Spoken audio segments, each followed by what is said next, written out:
நான் வீழ்வேன் என்று நினைத்தாயோ. பாரதியாரோட வரிகள்லாம் நிறைய பேர் கெத்தா ஒரு ஸ்டேட்டஸ் போறது உண்டுல்ல. அதுக்கு முன்னாடி ஒரு 6 வரி சொன்னாரு, அதை சொல்லுங்க.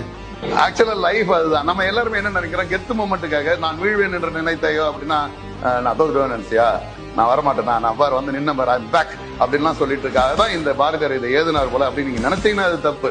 தேடி சோறு நிதம் தின்று அப்படின்னா நான் வெறும் சோத்துக்காக மட்டுமே தேடி தேடி தின்னு அலைஞ்சிட்டு பல சின்ன சின்ன கதைகள் பேசி, அதாவது குட்டி குட்டி கதையெல்லாம் பேசி மனம் வாடி துன்பமிக உழன்று வெறும் ஓவர் திங்கிங், டிப்ரெஷனு, எதையாவது ஒரு வெட்டியா யோசிச்சுக்கிட்டு அப்படியே மூளையில முடங்கிட்டு பிறர் வாட பல செயல்கள் செய்து அடுத்தவனை கெடுத்து பேசி அடுத்தவனை பத்தி புறம் பேசி அவன் மனசு வாடுறபடி வாழ்ந்து நடுக்கிழ பருவம் எய்தி, அதாவது நானும் வயசாகி போய் கொடுங்கீற்றிருக்கிற என பின் மாயும், நானும் இது போலயே எல்லாரும் போலயே நானும் உடம்பு சரியில்லாம போய் செத்து போய் பல வேடிக்கை மனிதர்களை போல சில தமாசுங்க இப்படியே கிடக்குதுங்க பார், 10 1 11.